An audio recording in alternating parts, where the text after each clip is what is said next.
Hello, everyone. Thank you so much for joining us today. I just wanted to let you know that this webinar is being hosted by Molly Van Alst, Analytical Services Manager at Eurofins Nutrition Analysis Center. I'm Amy Knock, and I will be moderating the webinar today. That concludes my brief introduction today. Molly, I will now pass it over to you. You may begin your presentation. Awesome. Thank you so much, Amy, for the introduction.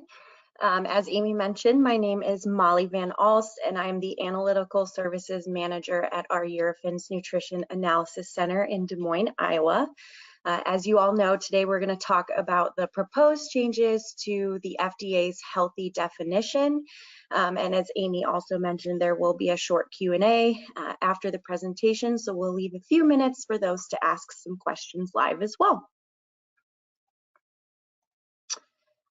Okay, so before we really dive into the meat of the presentation, just to give you a quick overview of what we're going to talk about today, I will cover some background information. So if you're not really familiar with the current healthy definition and the criteria for claiming, we're going to talk about the current criteria for that as well, and also give a little bit of a timeline as far as what you can expect for the impending changes to the definition. As part of the background, we'll also talk about why the FDA is planning to update this definition, and then we'll jump into the bulk of the presentation, which is the new proposed impending criteria. And that would be for single ingredient foods as well as combination foods, otherwise known as finished products or multi-ingredient foods. Then lastly, we'll kind of touch on some additional provisions that are covered under the new definition. We'll talk about what a healthy symbol might look like on a nutrition principle display panel. And then we'll also talk about the public comments or concerns, as well as how Eurofins can actually help you if you're interested in exploring the healthy claim. Okay, so getting started with the background. If you're not familiar, the FDA does allow content claims, nutrient content claims. These can, in general, be a general claim or an implied claim, and healthy is typically regarded as an implied claim. The current definition that is in place today was actually established back in 1994, so about 20 to 30 years ago. If you're not familiar with the current definition, I have listed the CFR reference there. It is 21 CFR 101.65 section D. The intent overall was just to make consumers more aware of their choices and support a balanced diet. So if you're not familiar as well, when you're making a healthy claim, those products can bear certain related terms. So in general, you'll find that the principal display is using the word healthy, but you can also use health, healthful, healthfully, healthfulness, healthier, healthiest, healthily, and healthliness. Interestingly enough, the current foods in the market, only about 15% of them actually qualify for the criteria as it currently stands, but only about 5% of them, even less, actually bear the claim. And even more interesting is that after the FDA implements the proposed definition, if it is not revised in any way, which it should be, but if it's not revised, it would be estimated that about 4% will be eligible after the update. So for context, about 15% of foods actually currently qualify, which will probably drop to 4%. So if you currently use the healthy claim on your product, this presentation is probably most important for you, just because that could change the product that you're bearing the claim. The criteria will more than likely change. So a bit of a timeline for you. The FDA actually initially came up with the proposed rule and criteria back on September 28th of 2022. And in true fashion, usually once they're intending to update a rule in the CFR, they open it up for public comments. So that was actually, the original deadline was December 28th of that same year, but they did extend that to February 16th of 2023. So right now we are actually in the ongoing phase. So the FDA is still reviewing the public comments with their proposed changes. And before implementing, which we'll kind of talk about near the end of the presentation, the FDA actually has some really important comments to consider. And the anticipated final rule, of course, we do not know the date yet when they plan to finalize. However, given that the criteria was proposed back in 2022 and we're now nearing the end of 2024, the hope is that probably in 2025 or 2026, we will start to see the implementation period. Okay, so the current criteria, if you're unfamiliar, there are 3 major components to bearing the claim healthy. So the first is that the product must be low in total fat, saturated fat, and cholesterol. Again, I've listed the CFR reference there if you'd like to go take a look at the specific thresholds in order to meet the low in total fat, sat fat, and cholesterol. But this will be changing as well. The second criteria is that the product has to be high in fiber and at least one of the following other nutrients. So that is vitamin A, vitamin C, calcium, iron, and protein. And the third criteria is that the product needs to be less than 480 milligrams of sodium per serving. So to kind of talk about why these 3 things are problematic, if you're like me and you're aware of the current regulations that were set out by NLEA in 2016 and then implemented around 2018, 2020, there are some major issues here. So if we're just looking at the first criteria, or actually in all, it's kind of problematic because this, if you look at all 3 criteria, it's focusing on individual nutrients rather than an overall nutritional profile. And so that has some limitations. If we look at the first bullet, you look at total fat, we know today that something could be high in fat. That doesn't necessarily mean that it's bad fat. What kind of fat is the product high in? We know today, obviously, through nutrition science, that there are healthier types of fat that actually are beneficial to your diet. So that's the first major issue that we see there. The second is with the second criteria. So we know from the updates with NLEA in 2016, vitamin A and C are no longer regarded as mandatory nutrients on a nutrition facts panel. So that's kind of problematic in the sense that if you are requiring these to bear the healthy claim, that also requires you to substantiate with analytical data, which is problematic because they're not required on a nutrition facts panel. Today, vitamin A and C have actually been replaced with vitamin D and potassium. And then the third is that it's more of a blanket quantity requirement or threshold for sodium per serving. And we'll kind of explore in the later slides when we talk about the proposed framework why this is actually problematic. So just something I thought that was kind of interesting. If you look at the right-hand side of the slide, these are actually several products that we would consider to be part of a healthy diet today, but they don't actually meet the current definition. So what's interesting, I mean, you look at water, if you were to survey Americans today, uneducated and educated, I would think that the majority of them would regard water as a healthy part of a diet. The other interesting one is salmon. So salmon does not qualify because it is a higher fat fish, but we know that salmon actually is higher in the healthier types of fat. And then a couple other is like a unsweetened dairy-based yogurt. You also have eggs there, and then a trail mix product, which has like dried fruit and some nuts, which again contain more of those healthier types of fats. So these currently actually do not meet the definition. So that kind of drives, why the FDA is planning to update this. So we've already kind of talked about the problems with each individual criteria that currently stand, but this emphasizes the point that dietary and nutrition knowledge and science has progressed since 1994. We know a lot more now about nutrition science than we did back then. So obviously we need to reevaluate our criteria.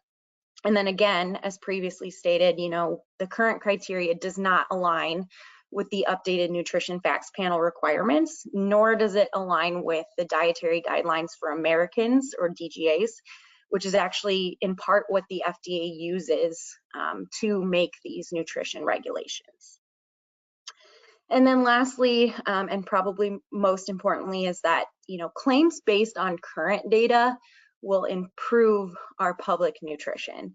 And that's for several different reasons, right? So these claims can act as quick indicators on a food package. So, if you're in the supermarket and you're in a rush and you're trying to stick to a healthier diet, looking for the healthy symbol or something that indicates a product is healthy can be a benefit to you. You're trying to just quickly make those decisions, find those products, in a rush.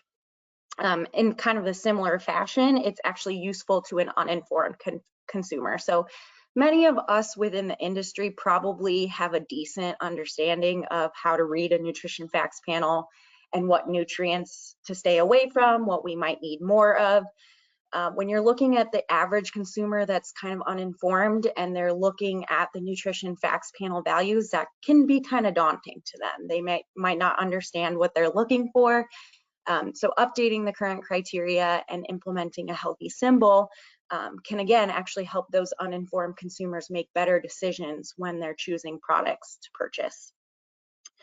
And then it also, from a manufacturing standpoint, it encourages a healthier food supply. So part of the FDA's goal was to revise this so that it creates a bit more competition, in the sense that we know that consumers are more focused on a health-based diet today, right? There's a lot more trends in the market where, they're catering towards those consumers who are health conscious. So by updating the definition, we're actually encouraging more competition so that we have more products in the market that are healthier and can support a reduced chronic disease risk. So I find this kind of interesting, and I pulled this directly from the FDA's website. So the graphic below, you can see from a chronic disease standpoint, nutrition plays a really big role.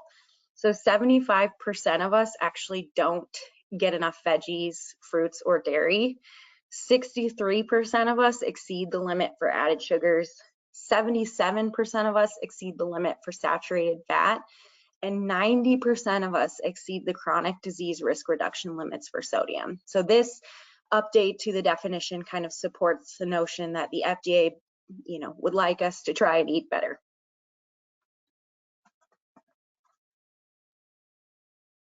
Okay, so now we're going to dive into the proposed criteria, so the general framework of what we're looking at. So there's two major components here.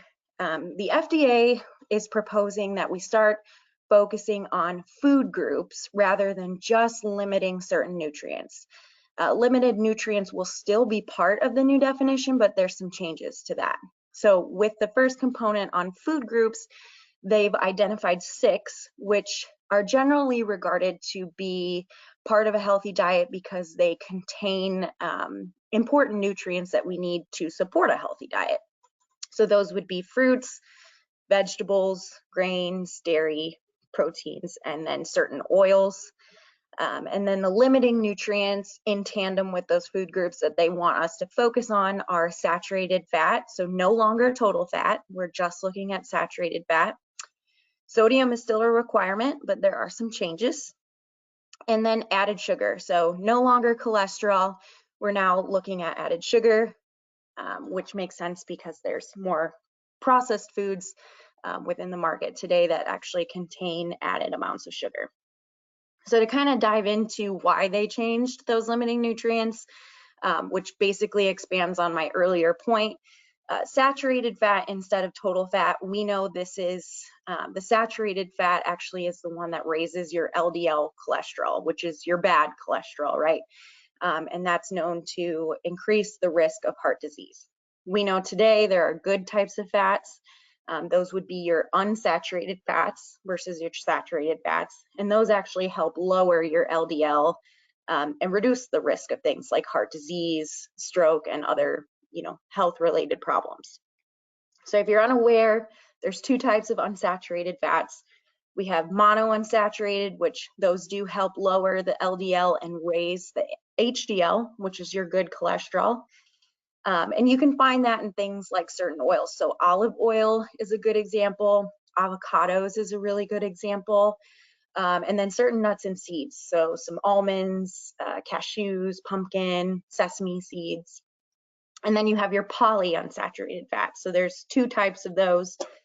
You have your omega-3s, which are very important for heart health, brain function, and also reducing inflammation. So you can find those in certain products like salmon, tuna, mackerel. You can see it in flax seeds, chia, walnuts.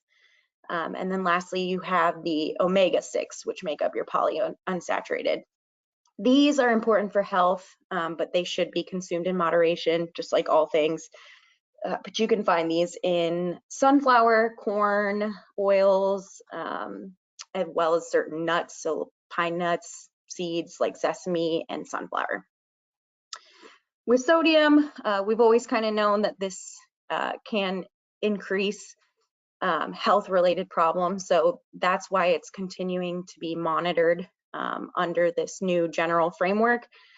With sodium, a higher sodium diet actually contributes to artery damage. So we know that sodium attracts water, which in excess in the bloodstream is going to increase your fluid retention, and that's going to put pressure on your blood vessel walls and raise your blood pressure. And so we know over time, high blood pressure actually damages your arteries, and that increases your risk for heart disease, stroke, and even kidney disease. And then added sugar, right? As I mentioned, we all know that this is more prevalent in the foods that we see today, probably versus, back in 1994. Added sugar has been shown to increase weight gain and obesity. Anything excess, especially sugar, is going to turn into fat and is going to contribute to obesity. Particularly sugary drinks. So those are actually linked to increased calorie intake without providing that fullness that you would get from eating like a whole food.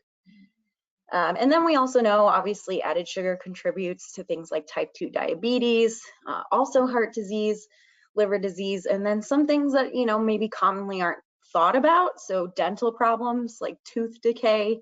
And there's also been some studies that have shown excess sugar in the diet can lead to mood swings, fatigue, and even difficulty concentrating. Okay, so now that we know the general framework, let's talk about the limiting nutrients and what the criteria are for those. So you have, as I mentioned, saturated fat, sodium, and added sugars. Something that's really important to notice is that these criteria are now based on a percent daily value per a reference amount customarily consumed, or the FDA's RAC. So if you're not familiar, the FDA's RAC is basically what you would use when you're producing a product to determine serving size for your product.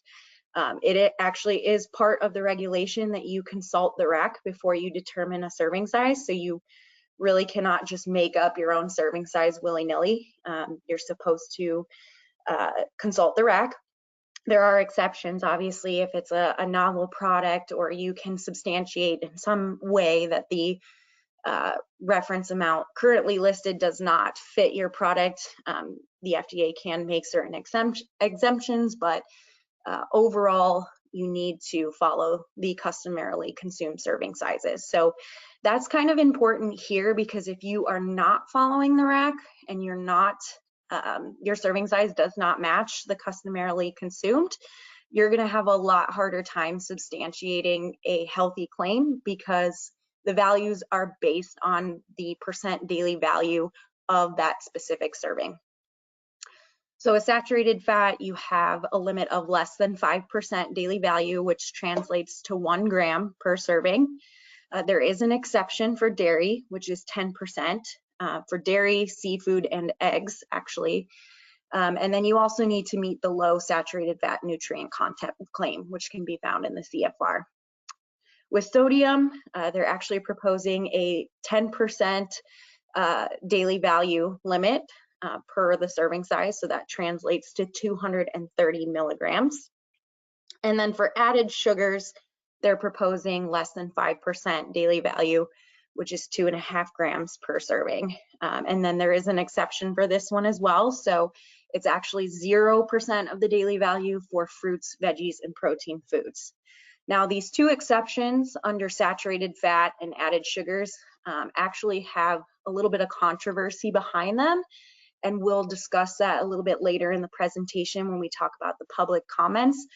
So it'll be interesting to see what the FDA comes up with after reviewing those comments.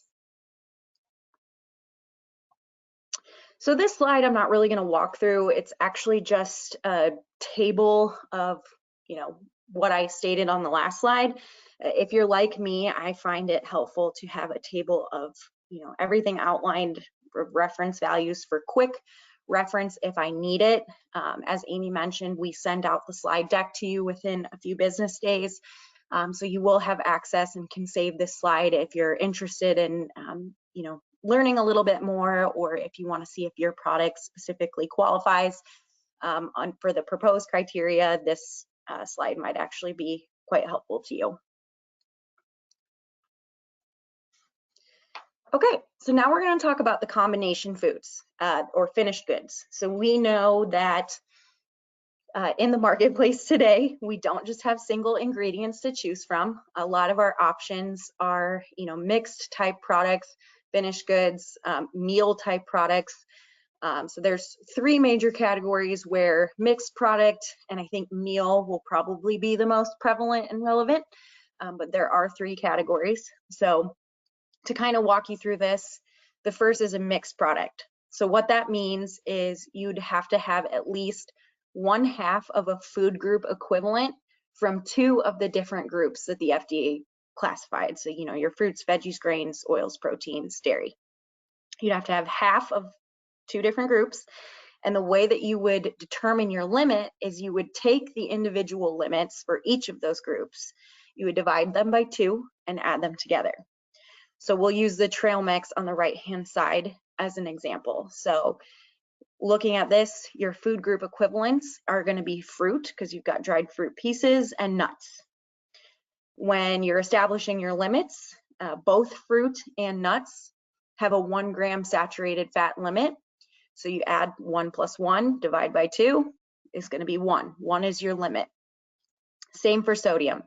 Both have a limit of 230 milligrams. So you add those together, divide by 2, 230 milligrams is your limit for sodium. And then added sugar, both fruit and nuts have 0 gram added sugar limits.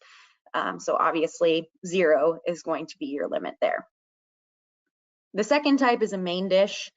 So I don't have a picture example, but to give you some examples, I have them still listed on the right-hand side. It would be like a lentil stew with some grains, a chicken breast with vegetables, or tofu maybe with, mixed vegetables. To qualify, this one would be you'd have to have at least a full food group equivalent from 2 of the different groups. And then you basically just sum up those individual group limits to get your limits. And then for a meal, this one again, following kind of suit, you'd have to have at least a full food group equivalent from 3 different groups, and your nutrient limits would be the sum of those 3 groups. So the example on the right-hand side is a frozen salmon dinner that has green beans and maybe some rice in there. So your food group equivalents would be seafood, vegetables, and grains. When you're establishing those limits, seafood actually has a 2 gram saturated fat limit, where vegetables and grains have 1. So 2 plus 1 plus 1 is 4. same with the sodium. They each have 230. When you add that together, 690 milligrams is your limit. And for added sugars, your veggies and grains, or excuse me, your seafood and your veggies actually have a 0 gram added sugar, and your grains have 2.5 gram added sugar. So adding those together obviously is 2.5 grams. All right, and there are some additional provisions outside of what I've already outlined. So automatically, under the new impending definition, all raw whole fruits and veggies would actually just qualify. Water, plain and carbonated, would also qualify. And then the FDA is considering other low-calorie beverages that might apply. So that could be things like coffee and tea. On the right-hand side, you'll kind of see above the line next to the check mark, these are items that currently do not qualify for the current definition, but will under the new definition. So you have water, avocados, nuts and seeds, a higher fat fish like salmon, and certain oils like olive oil. And then below the line is your products that actually currently qualify for the definition, but will not with the new definition. So things like white bread, a high sugar yogurt, or a high sugar cereal. And to clarify, that's a sweetened, so not innate sugar, but added sugar. So what will this look like on a principal display panel? So technically, we don't know yet. The FDA is performing or has performed research on the symbol for healthy. If you're interested, again, you're going to get the slide deck. I have hyperlinked the notices of how they were planning to do preliminary consumer research. In sum, what they're planning to do is 2 different things. So they want to explore how consumers are going to respond to different draft symbols. So basically, you know, what's going to catch their eye, what's going to draw their attention more to a product. And then they also want to test how consumers understand what the healthy symbol means. So do they actually know, you know, if something qualifies for healthy, what does that mean? So there's more to come. We don't necessarily know what's going to be the symbol yet, but we will hopefully find out soon. All right, so this is what I think is arguably the most interesting part of the presentation, which is the public comments and concerns. So when I was doing research for this presentation, there were a lot of comments within the industry, but I've identified 4 major topics that I think are of note and very relevant today, which you should be aware of, and also the FDA should definitely take into consideration before they implement the new regulation. So to walk through them a bit, when you talk about dairy, there is a bit of a health controversy. So there is somewhat of a debate about whether or not it should be included as a positive nutrient versus a negative, you know, impact on health when consumed in excess. So we know that while it's high in calcium and generally vitamin D, it does have a high saturated fat content, which can potentially increase the risk of heart disease. And this kind of goes back to the previous points where, let me go back to the slide. If you look at the saturated fat proposed limits, dairy actually gets double the percent DV than any other. So you're actually increasing the amount of saturated fat that can be included for this qualification. And then there's also been shown to be some potential links to certain cancers, so there were some comments about that as well. The second is processed foods. So again, we all know there's a lot more processed foods today than there was in 1994. There were actually a lot of comments that questioned whether or not these should even be eligible at all for a healthy claim, even if they meet the proposed framework. And that's specifically because we know that overall processing and any added ingredients can negate certain health benefits. So The idea was that you're almost potentially tricking consumers into believing it's a healthier choice than it actually is. And processed foods also have various additives, preservatives, and certain artificial ingredients where we actually might not know the long-term health effects, and they might not be fully understood yet. So allowing these, might actually discourage people from prioritizing the whole unprocessed foods in their diet, and that's potentially going to lead to a poorer nutritional intake. The third is sugar substitutes, which I think is also very relevant. Limits on added sugar are good. We want to encourage that, but it also encourages the use of alternatives and substitutes like sugar alcohols or artificial sweeteners. So while they may have some benefits, like with sugar alcohols and sweeteners, there's a lower caloric intake there. They also have some risks when they're consumed in excess. And so that could be of greater concern for those who limit to buying products, with only the healthy claim.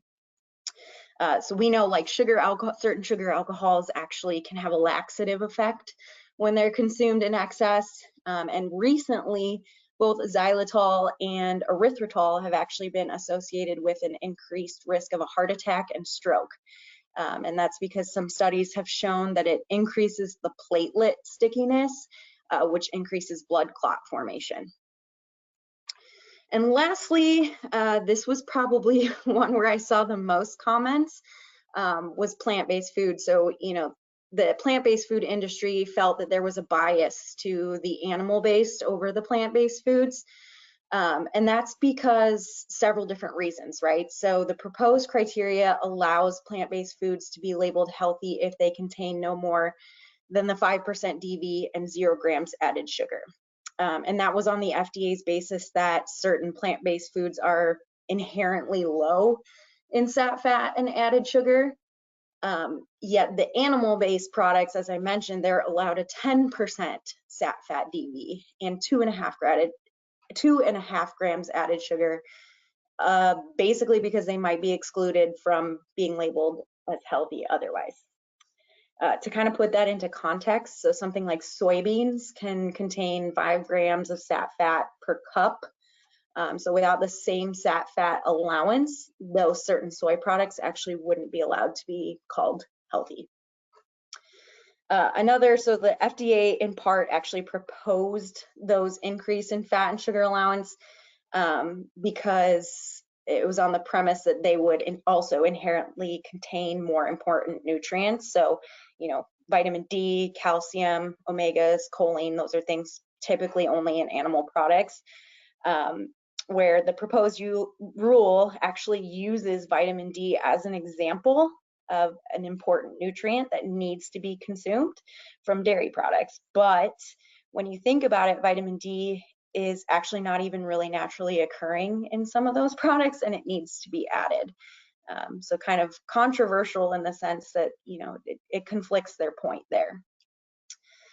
And then again, there were some comments about, plant-based foods really have a healthier fat profile overall, including no cholesterol and a higher proportion of those healthy fats, those unsaturated fats. And they also have a lot of other nutrients that are beneficial, like fiber, when you look at bowel health, and then also phytonutrients. This is pretty relevant when you consider, I think the statistic is about like 90 to 95% of people don't actually meet the recommended intake for dietary fiber, which, as I mentioned, that's better for your bowel health, and also has been shown to give a reduced risk of heart disease. So kind of in all, most of the comments said that the definition of healthy, skews consumers away from the plant-based sources and more towards the animal-based foods, which could in turn perpetuate negative, health outcomes. Okay, so lastly, how can Nurofen help you?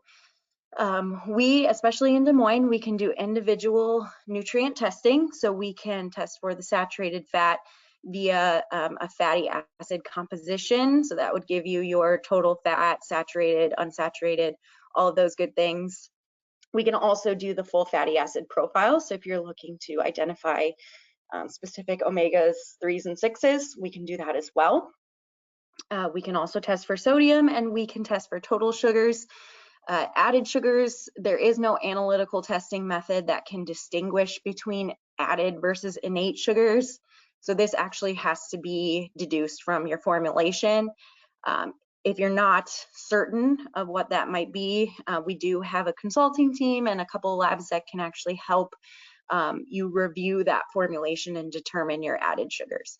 And then as a whole, if you don't have a nutrition facts panel or you're just freshly producing a new product, we can do the full battery of nutritional tests that are required per the NLEA regulations as well. And that is actually the end of my presentation. So I will open it up to Amy to field in some questions. Wonderful. Thank you so much for that presentation today, Molly. And yes, quite a few questions have come into the chat. So the first question that has come in is, why does water not currently qualify for the healthy definition? Yeah, so that is a good question. When you look at the current criteria, so it does meet criteria number 1, which is low in total fat, sat fat, and cholesterol. But the second criteria is that it has to be high in fiber, as well as other mandatory nutrients like A and C. So while it is, technically lower in fat, it doesn't meet those other criterias of being high in fiber and micronutrients. So technically that is why water does not apply currently. Great, thank you for that. The next question, under the new definition, will plant-based dairy products that are widely available and established in the market apply, and how so? Yeah, that is a really good question as well. So the FDA has said that plant-based milk and yogurts that are nutritionally similar to dairy would actually be evaluated under the dairy criteria. So we all know like soy milk, almond milk, those are pretty prevalent and well established in the markets. So they would have to meet the dairy standard of identity and provide like similar amounts of, protein, calcium, potassium, magnesium, vitamin D, all that good stuff. So they do have a plan for that. It would be evaluated against the dairy criteria as long as it meets that standard of identity. And this would actually too include like the fortified soy beverages and yogurts as well. Wonderful. Okay, thank you for that. The next question that has come in is, what happens to the meals that exceed the limits? Do they need permission or additional approval? Yes. So I would imagine that if you were exceeding the limits, you would probably need to file a citizen's petition with the FDA to get an exemption. We know historically can take a long time. Citizens petitions can take years. So in general, if your meal products or your mixed products are not meeting the outlined criteria, let's say maybe you have a question about whether a novel ingredient would fall into a food group, you would need to discuss that or formally file a petition with the FDA. Wonderful. Okay, thank you for that guidance. The next question here is, can frozen whole fruit qualify as opposed to just raw?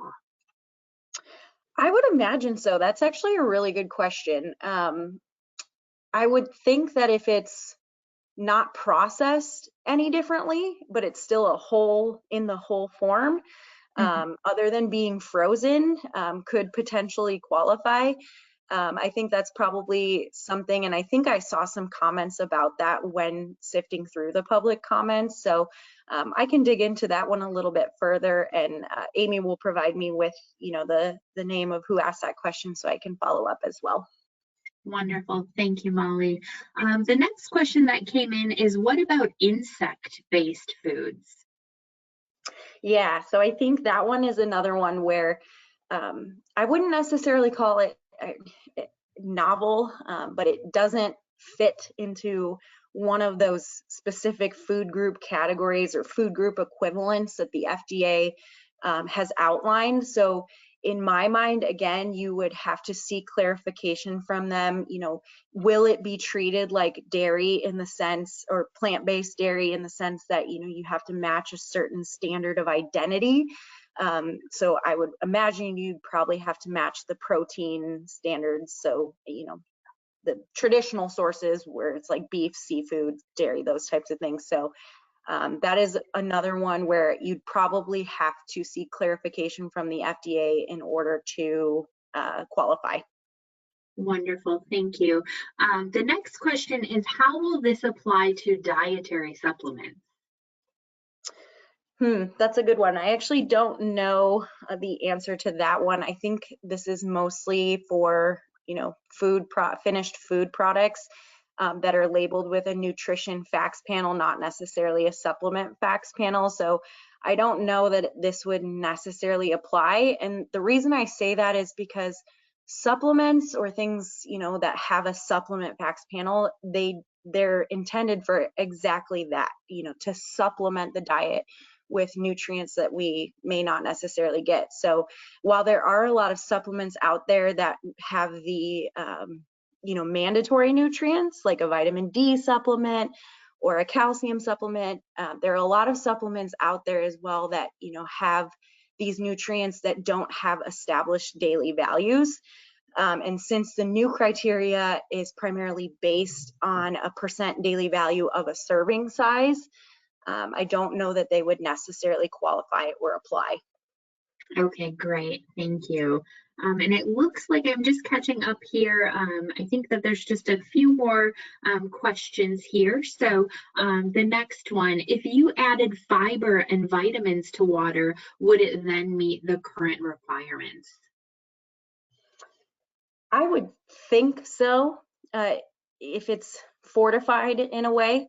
To my knowledge, I don't know that fortifying something under the current definition disqualifies it. So I think really, since the current definition just focuses on those 3 limiting nutrients and not necessarily an overall nutritional profile or a food group per se, if you're fortifying it and it meets the current criteria, I would think that it qualifies. Wonderful. Okay. And then the last question I have for you, will fresh shell eggs automatically qualify to meet the new healthy standard? Yes, I believe so. So on the, believe it was maybe slide 2 or 3, I had an image, and that was actually taken directly from the FDA's website. So they might have a little bit more in-depth information on that. But I believe that those would actually qualify for the new definition, though they don't currently qualify for the current definition. Wonderful. Okay. It looks like we are caught up on the questions again, as Molly noted. And thank you again, Molly, for your expertise and your presentation today. And thank you, everyone, for attending. Thank you, Amy. Thanks, everyone. Thank you.